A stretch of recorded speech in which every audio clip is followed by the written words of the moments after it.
name is Sarah Johnson. I'm an Associate Director of the Carter Center's Democracy Program.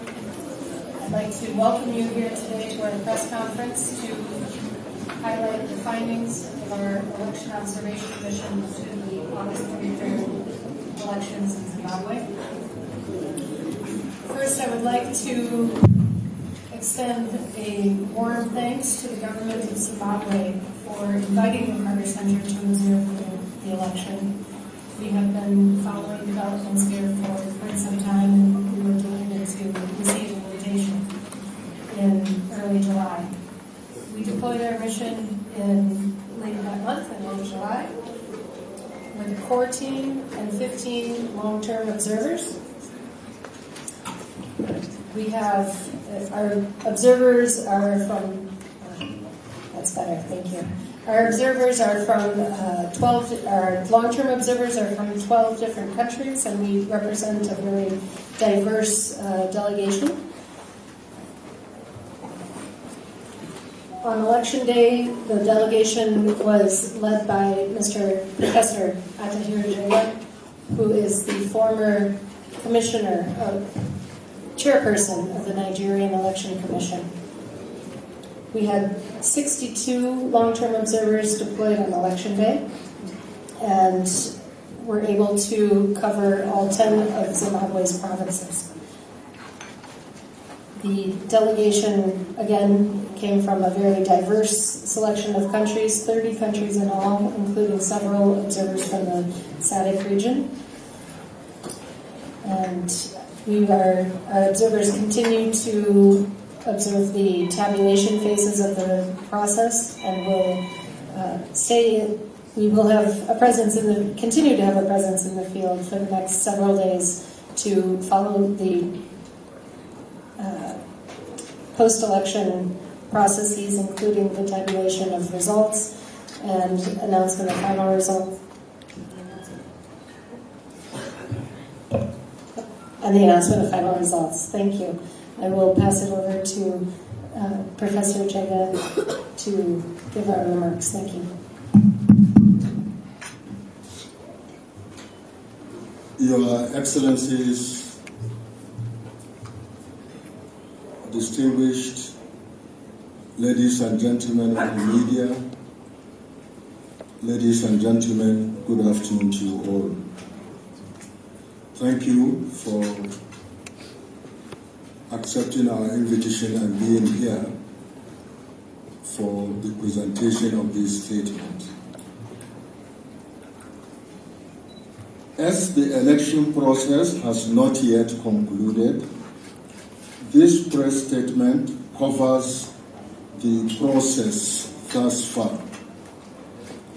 The Carter Center will continue to observe and assess the remaining post-election process and will issue a preliminary statement shortly and a comprehensive final report in the coming months, which will include recommendations for steps that could improve future elections.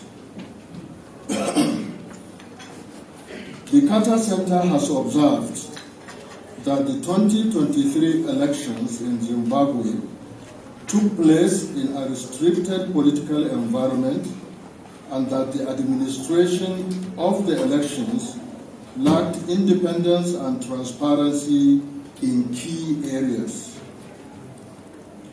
Parliament did not pass important electoral reforms and instead adopted legislation targeting the country's vibrant civil society, effectively silencing reform advocates and political opponents in the months leading up to the polls. Several critical technical aspects of the process were poorly or opaquely implemented, reducing the transparency and credibility of the electoral process. The key findings of this preliminary statement are as follows. Election Day.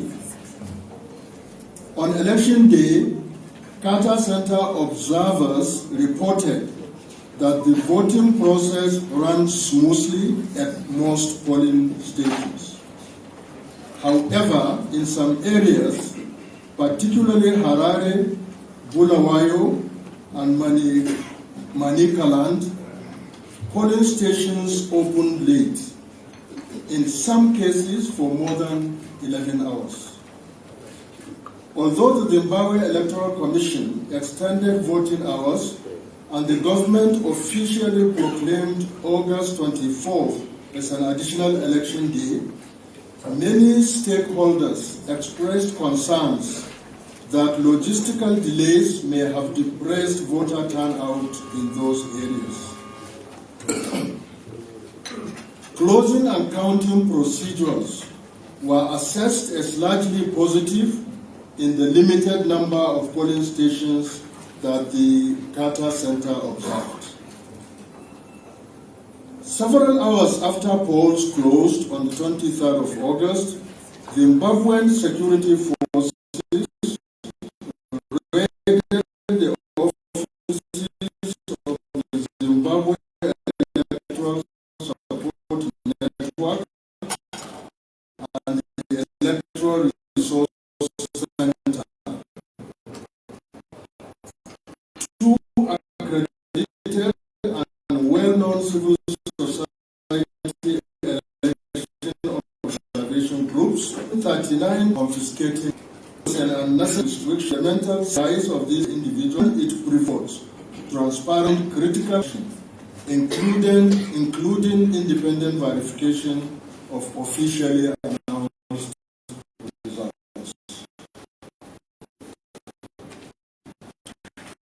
The legal framework, the legal and the electoral framework.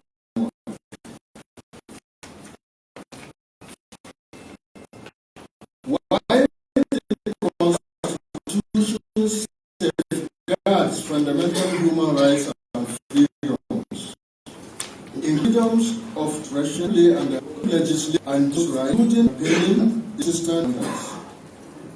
This includes advance notice requirement for public gatherings and demonstrations and limitations of freedom of expression under the so-called Patriotic Act. Election administration.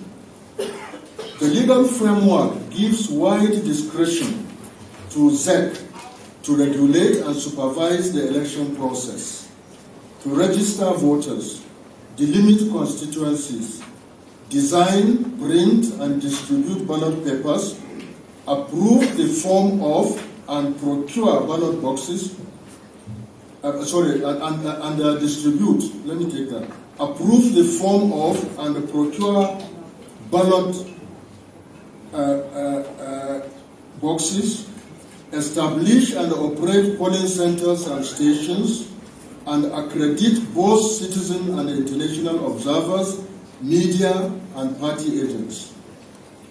The administration of elections lacks transparency in key areas, as the ZEC did not provide critical information in a timely manner during various stages of the process, which undermines public and stakeholder confidence in its management of the electoral processes. In addition, the restrictions and limitations on the work of election observers, including the late provision or denial of accreditation, severely hindered important independent transparency efforts. Voter education. While the ZEC conducted voter education and publicly invited civil society organizations, private voluntary organizations, and faith-based organizations to apply for ZEC accreditation as voter educators in May, some interlocutors reported that they were only granted approval in August, just days before the election. This prevented effective and timely voter education by a range of qualified organizations. Voter registration. The ZEC registered 451,811 new voters and transferred 191,738 registered voters to new locations prior to the elections. Although the voter roll was posted for inspection, public confidence in it remained low because of inaccuracies and errors. There were many reports during the inspection period of voters, finding themselves through the SMS system, but not on the physical voter roll. The ZEC attributed this to new ward boundaries and the delimitation. The ZEC attributed this to new ward boundaries and the additional polling stations following the boundary delimitation exercise. The ZEC did not provide electoral stakeholders with a copy of the final voter roll that could be easily reviewed or audited. Candidate registration. The Candidate Nomination Court sat on June 21 to process candidates for all levels of the election, including for the party lists.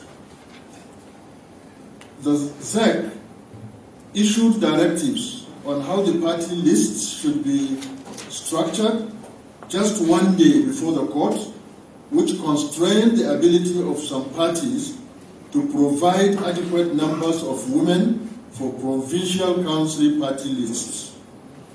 Parties were allowed to resubmit lists, but this caused delays. Late decisions on these cases meant that ballots were printed late, which the ZEC cited as a reason for late delivery of ballot papers in some areas.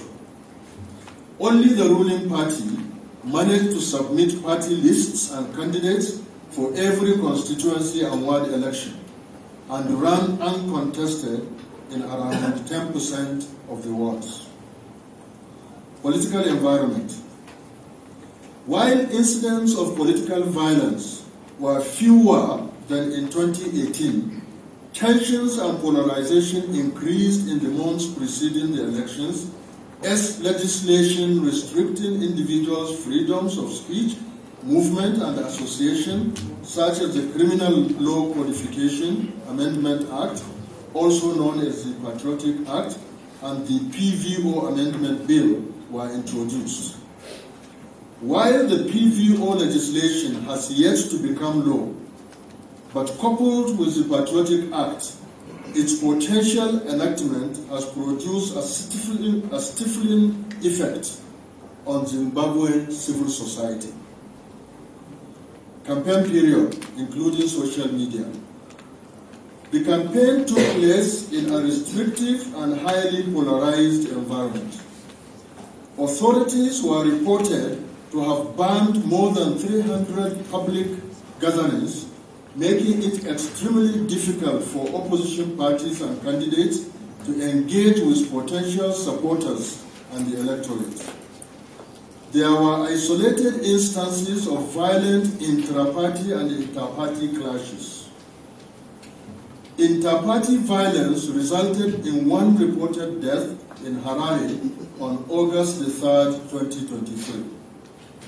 The Patriotic Act, adopted in July, further stifled the right to freedom of peaceful assembly and negatively affected the exercise of the rights of freedom of association and expression, especially in the context of the campaign. Participation and inclusion. The legal framework contains commitments to ensure gender parity and provides for temporary measures to promote participation of women. However, these measures are not fully enabled in subordinate legislation, and no sanctions are in place for non-compliance.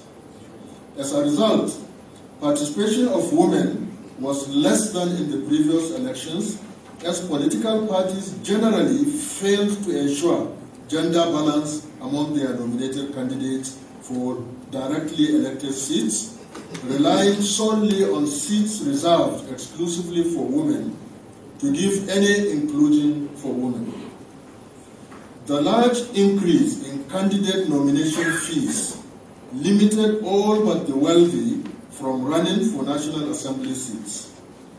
Zimbabwe's political parties also generally failed to take steps to promote the participation of youth and people with disabilities as candidates. Role of civil society and election observers. Civil society plays a critical role in ensuring support for institutional electoral processes as well as the development of democratic space in a country. Notwithstanding pressure from authorities, Zimbabwe enjoys a vibrant civil society. The Catholic Commission for Justice and Peace, the Zimbabwe Council of Churches, the Zimbabwe Electoral Support Network, ZESN, and the Electoral Resource Center, among other civic organizations, have been involved for decades in strengthening civil participation as well as engaging on policies to improve the quality of electoral and democratic processes. These organizations deployed observers on the election day, and many regularly engage in civic education to promote inclusion and transparency of the electoral processes. The Carter Center noted, however, that there was a limited civil society participation in the August elections because of state restrictions and the ZEC's limited consultation of civil society in various electoral processes. The Zimbabwean government invited the Carter Center to launch an election observation mission for the August 23rd elections. However, authorities did not accredit 30 of the center's short-term observers. This action represented a severe and unwarranted obstruction of the Carter Center's mission, inconsistent with commonly recognized and respected norms and practices. This disrupted the center's methodology, forcing last-minute adjustments in order to enable observation activities while maintaining its core principles of independence, impartiality, and fact-based reporting. Conclusion. With the tabulation of results still underway at some tally centers, it is critical for Zimbabweans to wait for the announcement of the ZEC's final results in the coming days, and for key political leaders to abide by the provisions of the peace pledge. Given the highly polarized environment and lack of trust among political stakeholders, it is now especially critical for the ZEC to publish detailed reports at the polling station level, allowing political parties and observers to cross-verify the results in accordance with international best practice to help ensure transparency and credibility of the election process. The Carter Center wishes to thank all the stakeholders who have taken the time to meet with the mission. And we also express our sincere thanks and appreciation to all the media represented here today. A preliminary statement will be released shortly, and a final comprehensive report that includes recommendations will be released in the next few months. Thank you very much.